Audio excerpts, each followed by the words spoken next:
let alone make sense of them, can be a complicated task. Understanding basic principles of operating costs can save you thousands of dollars a year. A penny saved could be $1,000 earned. Saving just one penny per mile over 100,000 miles driven annually will deliver $1,000 to the.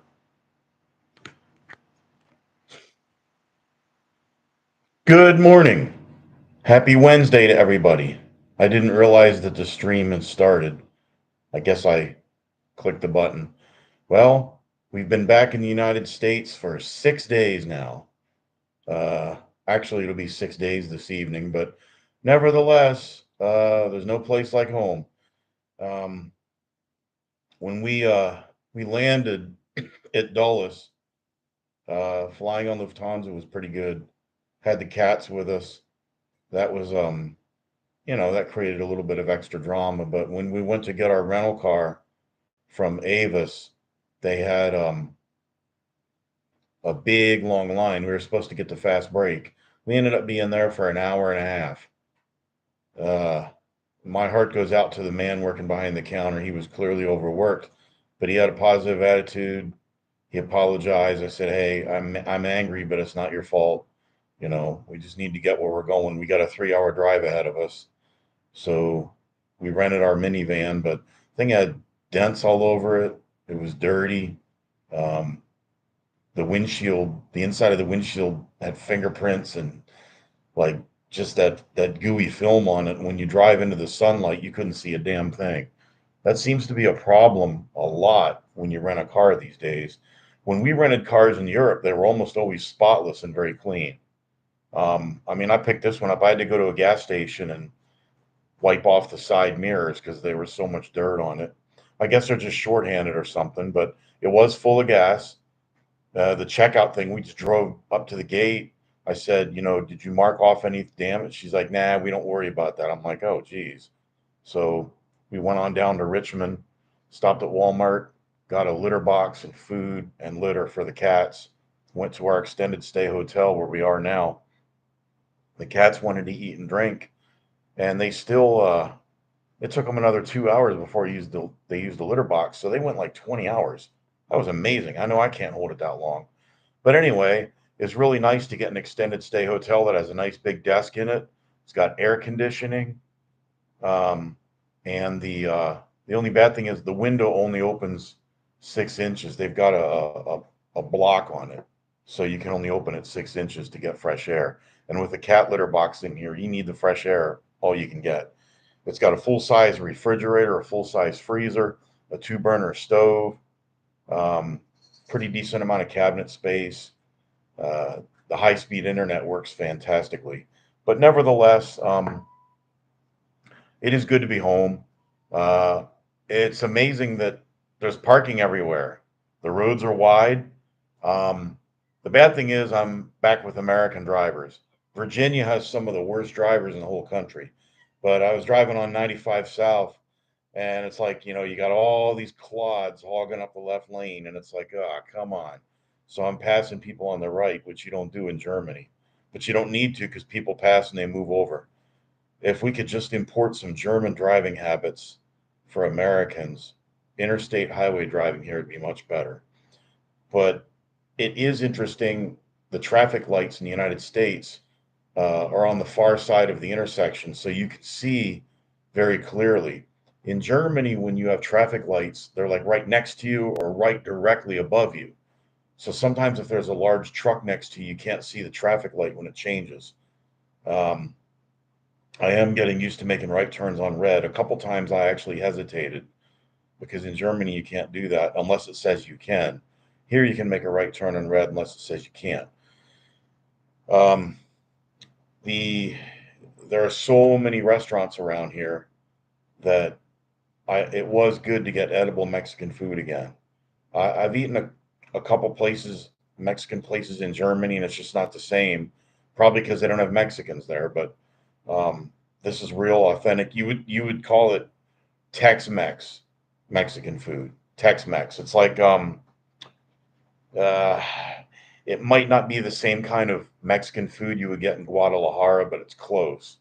Maybe they just use a little bit different spices. I've been to Mexico 5 times in my life, and The the food there is very good. But the Tex-Mex, I got to admit, I like the flavor. I don't know if it's the sauces or what, but when they like fajitas and chimichangas, enchiladas, burritos, where the onions are sauteed and the vegetables come out hot.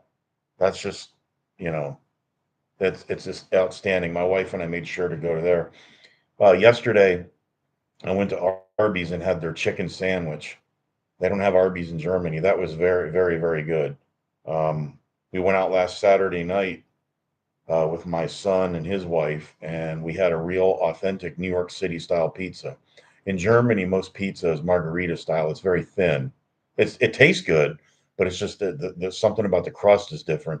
Even Pizza Hut in Germany, it's bland, but probably because they don't use the deadly chemicals that they do in the United States that make everything taste so good.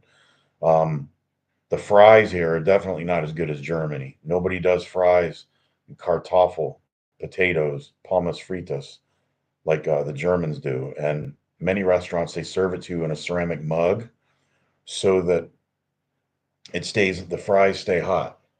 I mean, and currywurst is another thing that you find in Germany that you can probably find it in the United States, but I haven't seen it. I really didn't know how good it was till I was over there and I had it. Currywurst is excellent. So is like kielbasa. You can get kielbasa in the United States, but sometimes if you see it at a restaurant over in Germany, it's like super, super good. I don't even really like sauerkraut, but when I was in Germany, I had a bratwurst and sauerkraut, and oh man, was that ever good? Was that ever good? Um, the schnitzel in Germany is the best in the world. I've had schnitzel with barbecue sauce, which is really good. And when I was in Garmisch last year, down in Bavaria or Bayern, I had a schnitzel that it was made covered with cornflakes. And I decided I had a wild hair and I said, hey, you know what? I'll try that. And it was really good. Schnitzel with cornflakes. Who would have ever thought? But oh man, that was really good. Uh, the stores over here, like the big box stores like Target, Walmart, Costco, and all that, are all over the United States. You may have to park a mile away, but there's always plenty of parking. In Germany, you have OBI, and you have Hornbach, which are like Lowe's and Home Depot. And there's another hardware store. Now I can't think of the name of it. It's a big red building with white letters. Uh, I never went there, but I remember passing one. But those two are kind of like Lowe's and Home Depot. But in Germany, everything's closed on Sundays and federal holidays. The only thing that you can get is you can go to a gas station or a restaurant. That's about it. In the United States, most stores are open holidays like Labor Day, 4th of July, and stuff like that.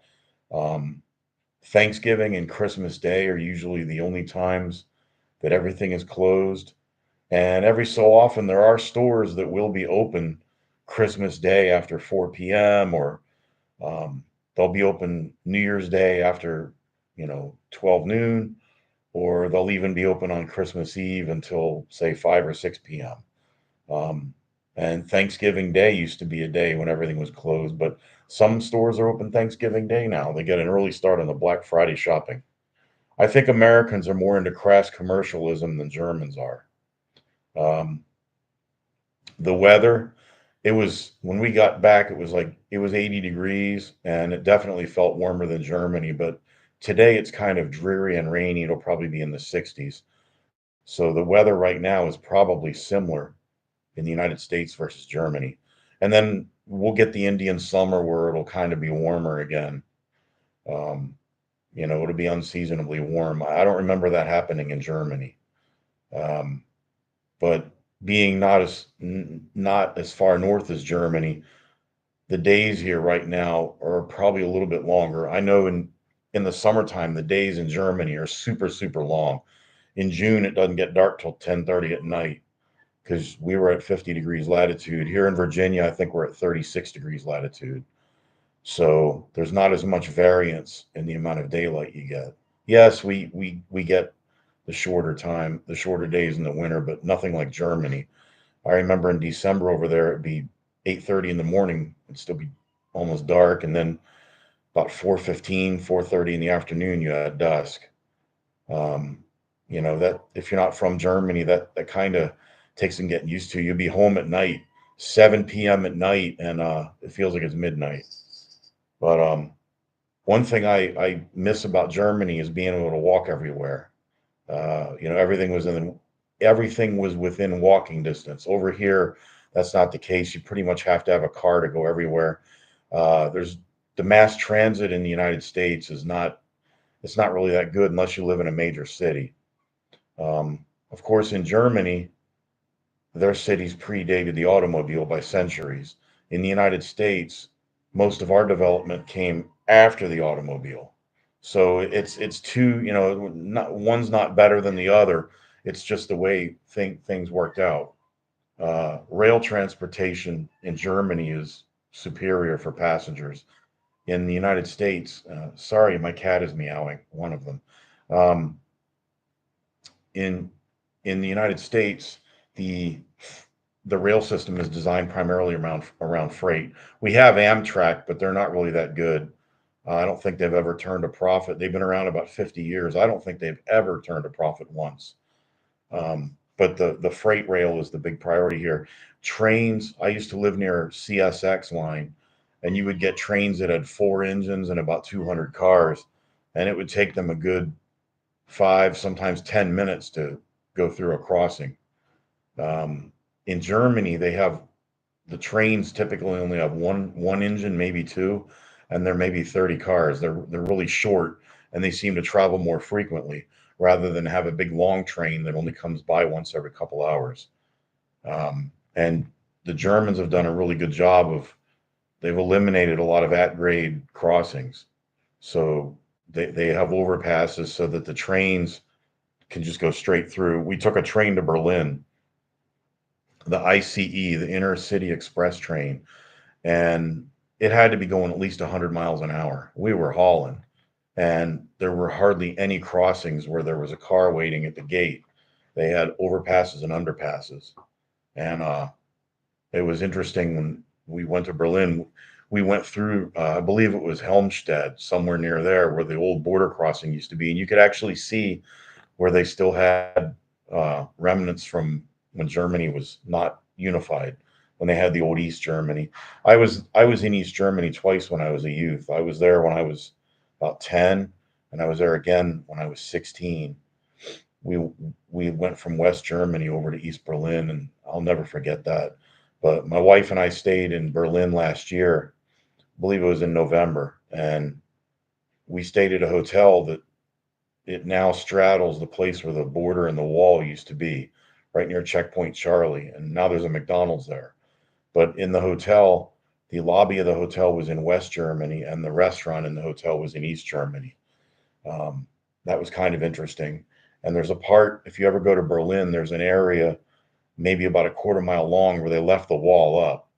It's sort of a museum now. They have signs all over the place, and they're written in English too, and it tells you about the history of what they did, how people escaped, how people lost their lives.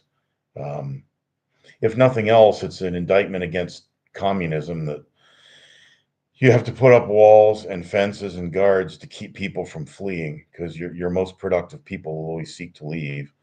That's something that those who advocate communism just seem to omit that, and they'll say, "Well, that's not real communism." Well, yeah, it is. Uh, a true communist, a stateless communist society can exist maybe on a kibbutz or a small commune or maybe a village up to about 60 or 70 people. Once you get larger than that, your productive people are always going to leave for greener pastures, and communist governments don't like that. So anyway, um, but yeah, back in the United States, it's it it's easier to keep in contact with friends because now there's not a 6 hour time difference. And speaking of time difference, the Germans will fall back the last week in October. The United States doesn't fall back to standard time until the first weekend in November. So there's a short period of time where there's only 5 hours of time difference instead of six. And in the spring, the United States springs forward in March, sometime in mid March, and Germany doesn't spring forward until I think the first weekend in April. So there's 2 weeks where the time will be 5 hours difference again. I'm sure people miss plane flights because of that stuff. They don't go to daylight savings time or go fall back to standard time at the same time. Um, when we got our minivan and we went to fill the gas tank, it was a lot cheaper. It was $2.99 a gallon. So in Germany, it was almost $7 a gallon. So the fuel is definitely cheaper in the United States, but that makes sense because the taxes are higher in Germany, and Germany also has to import almost all their petroleum. The United States has more petroleum than we know what to do with. We've got a lot of oil under the ground. It's just that our dipstick is in DC. But oil is a fungible commodity, and uh, if you have it and it's cheaper to harvest your own, then you do it. If it costs more to harvest your own, then sometimes it is better to rely on imported oil. You just don't want to be stuck to where you have to always rely on imported oil. That's where, that's what causes the shortages. And hopefully, if the price if the price goes down, regardless of who the next president will be, if the price goes down, then refill the strategic petroleum reserve. The current administration let a bunch of oil, millions and millions of gallons of oil, out of the strategic petroleum reserve in order to, I suppose, to have a downward effect on prices. But that can be kind of risky, especially if there's a national emergency, like a refinery got shut down, or there was an explosion, or there's a hurricane in the Gulf, or something like that, and you're not going to have that supply. It's like a piggy bank of oil. You're not going to have that to back yourself up, or God forbid we get into a war. And the military doesn't run on green energy. You need lots of JP4, JP5, or Jet A. You need diesel fuel. You need kerosene. You need motor gasoline. Um, and you also need other aviation gas. You need other petroleum derivatives. So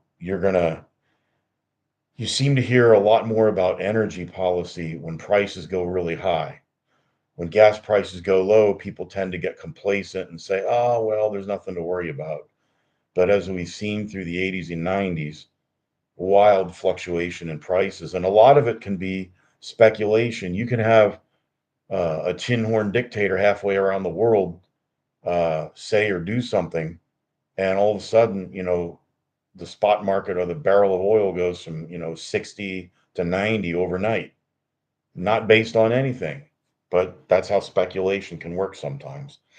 um we we're going to be in this temporary hotel. My wife is working her same job remotely until the 4th of October, and then we're moving to a different extended stay hotel closer to Charlottesville because she starts a new job up there on the 7th.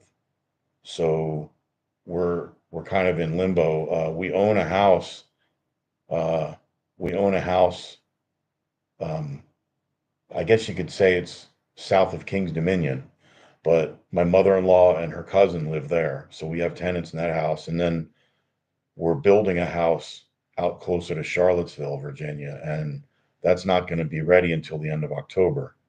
So we're going to be, suitcasing it for a while, and the cats are just going to have to get used to it. But these extended stay hotels are pretty nice. They really are. There's not. It's kind of tight in here, but my wife had to. She's at work half day, and then she'll be working here half day. But we got to get. But we have one vehicle right now that's loaned because ours won't be here until mid-November. So we're eventually going to have to buy a second vehicle, but we're trying to put that off as much as we can. That's an expense we don't need right now. But anyway, yeah, it was nice to there's to go to some of the familiar places like Office Max, Target, Walmart, um, that you don't see over in Germany. I do like the Germans had a big box store called Globus. That was kind of like a Walmart mixed with a Costco, and then hooked up with a liquor store. I do like in Germany how you can buy liquor almost anywhere at a gas station, grocery store, uh, Globus, Reve, Edeka, Lidl, Aldi. They all sell liquor. They don't make a big deal. They don't have all uh, um, this government monopoly on liquor sales.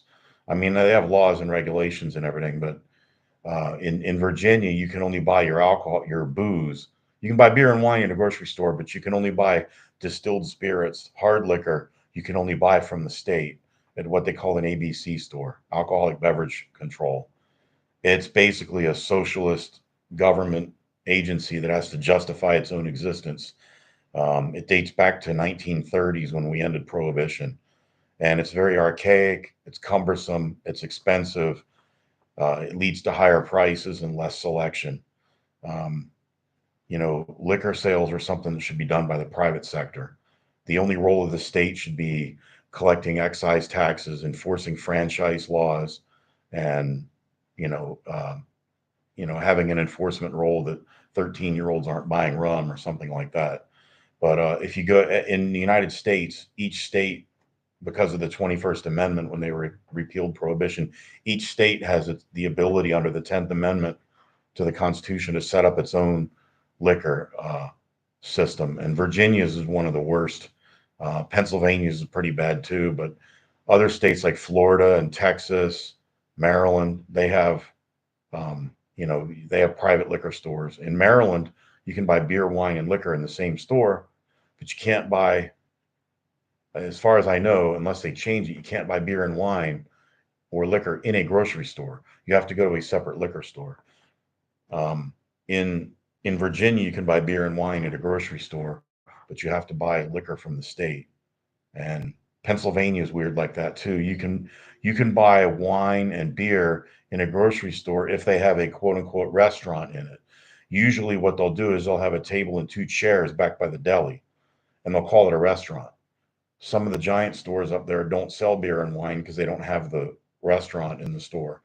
But some of the bigger giant stores will have a beer and wine section, but you have to pay for it at the register in the back.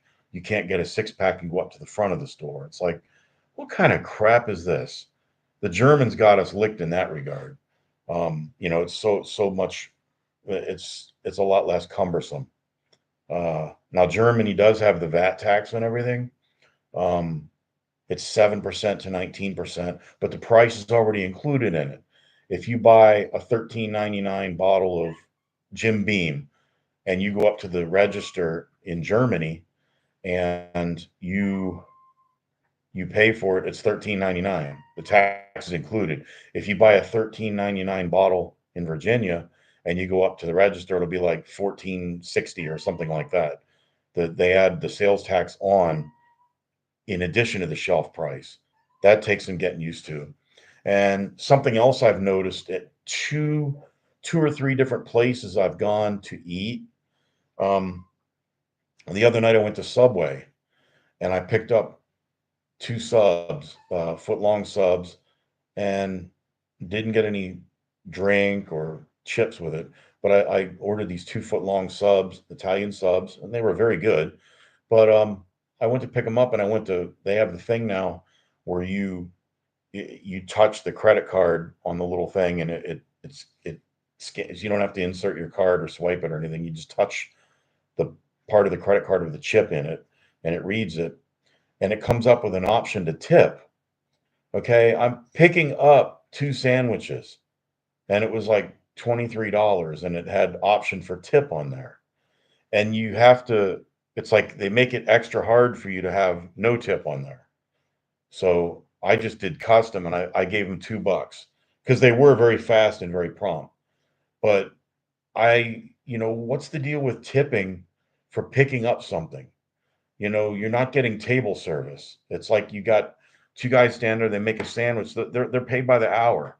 Um, I'm not saying that they don't deserve to be compensated properly, but that's you're tipping for carry out. Um, I had another one where we went and the tip options were like 20%, 22%, 25%. And it's like I always thought 15 to 20% was the standard. Now, if I go out to eat, you have to work very hard not to get a 20% tip from me. I'm very generous when I tip, but it's like tipping for carry out where nobody does anything. Like you go to a restaurant where you walk up, you get your stuff on a tray, and then you go and sit down. You bust your own table. Nobody brings anything out to the table to you, unless you have something that's going to take a few minutes. Um, I went to McDonald's in Germany, and they had the kiosk where you order it. You can even order it in French, English, or Deutsch, German.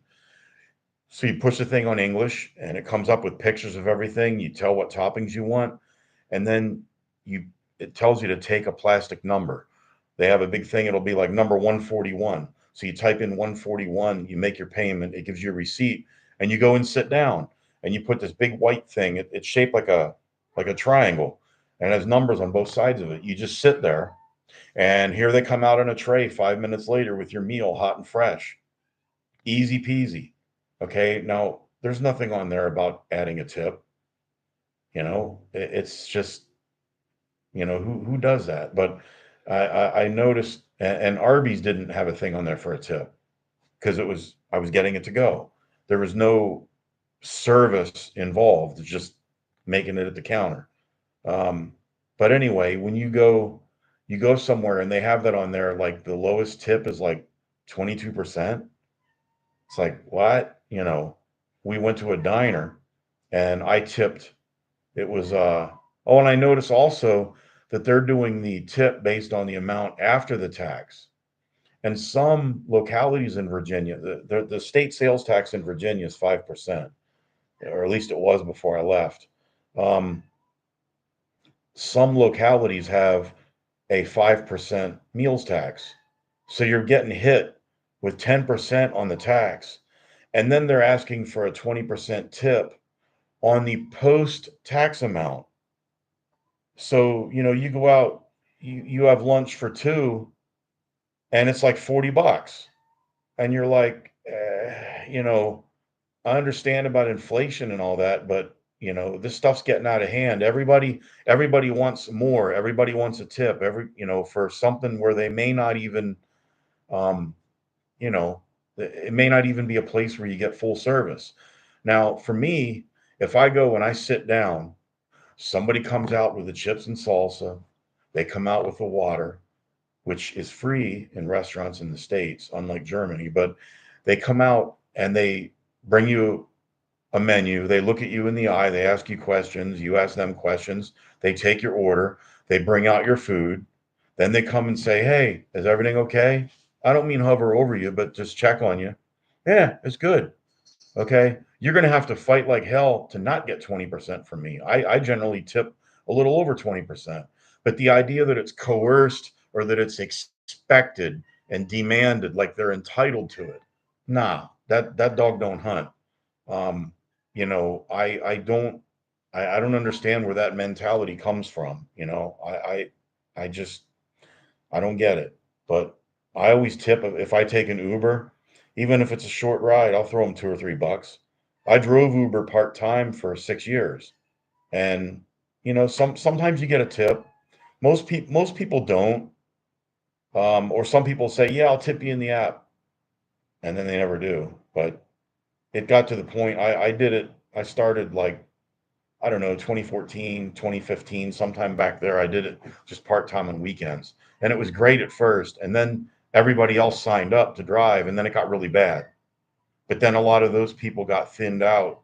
And then it became a little bit better again. It was a good way to pay off my car a little early and make some money on weekends.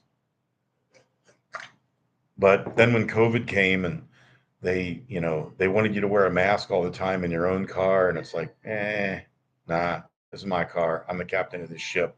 I don't play that. But nevertheless, I just noticed that you go somewhere and there's a tip jar like everywhere.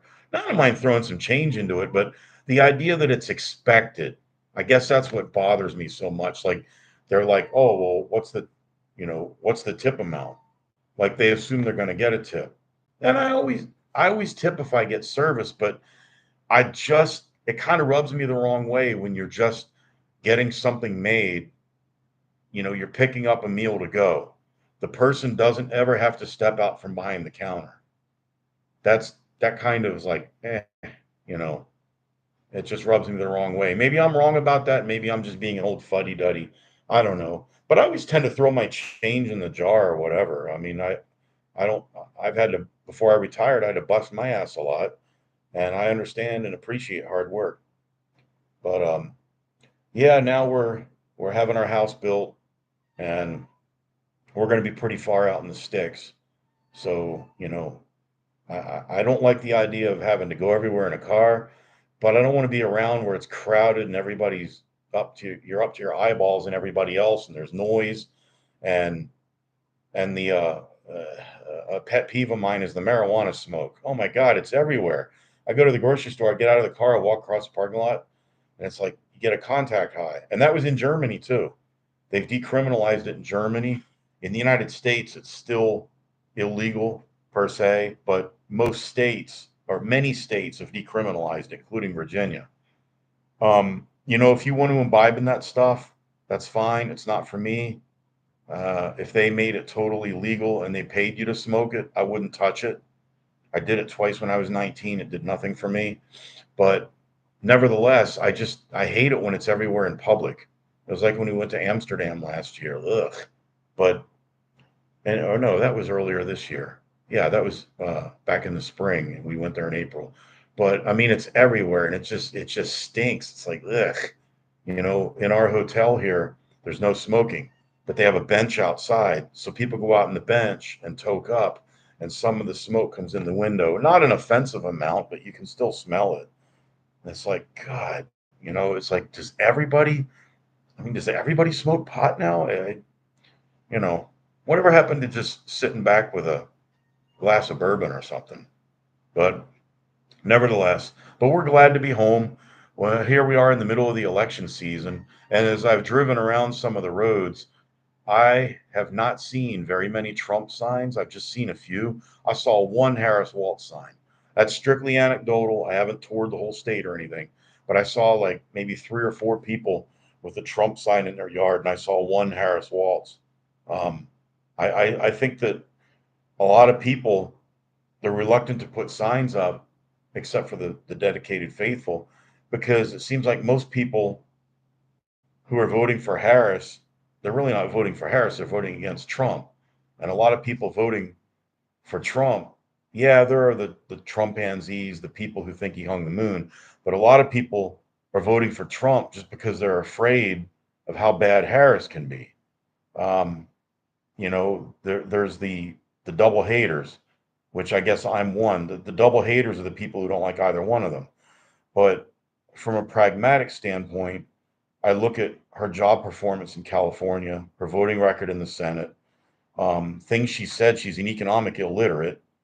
Um, she's not very bright. She's clever and cunning, but she's not exactly what you call smart. But she has very, very smart people behind her, coaching her. That was evident from her debate performance. Everybody thought she would cackle and laugh and go off track. No, she was focused. She smoked Trump in that debate on style, not on substance, but on style. She smoked him. But people, a lot of people are emotional voters, and that's what they look for. So she hit that one out of the park. I was pretty impressed by her performance. But from a pragmatic viewpoint, to me, it's not about hoping that Trump is going to do all these good things or hoping Harris will do all these good things. It seems to me that I'm just, I want to, I feel like I have to support the person who's going to do the least amount of damage. And that's a bad place for our country to be in. because you're not expecting much good to happen. You just, do we want to be a slow burning dumpster fire, or do we want to be a quickly exploding train wreck? It seems like that's you know, do you want to drive leisurely off the cliff at 40 miles an hour, or do you want to go 90 and make it happen really fast? That seems like where we are. But Trump is old. He's one Big Mac away from a heart attack. He, uh, he's pretty sharp. He's not as sharp as he used to be, and every now and then he mixed up Virginia and West Virginia. He's had a few gaffes here, but he can only serve one more term. If he wins in November, if he survives 4 years, he's not the healthiest guy in the world. If he survives 4 more years, he's done. He can't, and then the Republican Party will be a post-Trump party and they can move on to something else. Harris is only 59 years old. So she's 20, basically 2 decades younger than Trump. She could theoretically serve 2 terms. Now just think of how much damage she could do. Taxing unrealized gains, wage and price controls, gun confiscation. That's kind of scary 1984 level stuff. And I'm not talking about the year, I'm talking about George Orwell's book. She thinks that uh, people should have their freedom of speech suspended if she believes that they engage in disinformation. Hillary Clinton even said people should be jailed for engaging in disinformation. Well, who gets to decide what's disinformation? Who gets to decide what hate speech is? Look deeper. This is bad because I don't want to vote for Trump. I can vote early in my state. Although I live in Virginia, it's pretty much a blue state anyway. So, I mean, unless something really drastic happens, Virginia's going to go, vote for the Democrat candidate for our electoral votes. Um, we have probably for the last 25 years.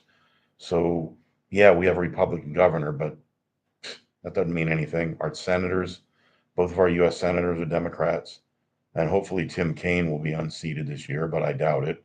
Our state General Assembly, both chambers, are majority Democrat, and I believe our U.S. congressional delegation is majority Democrat. So Virginia is kind of a purplish state. Um, I don't, I don't see that changing. I could be wrong. This is just one man's speculation. I'm just trying to figure it all out since I got back. But people need to think long and hard. In Virginia, we fortunately have a choice. There are 6 candidates for president on our ballot.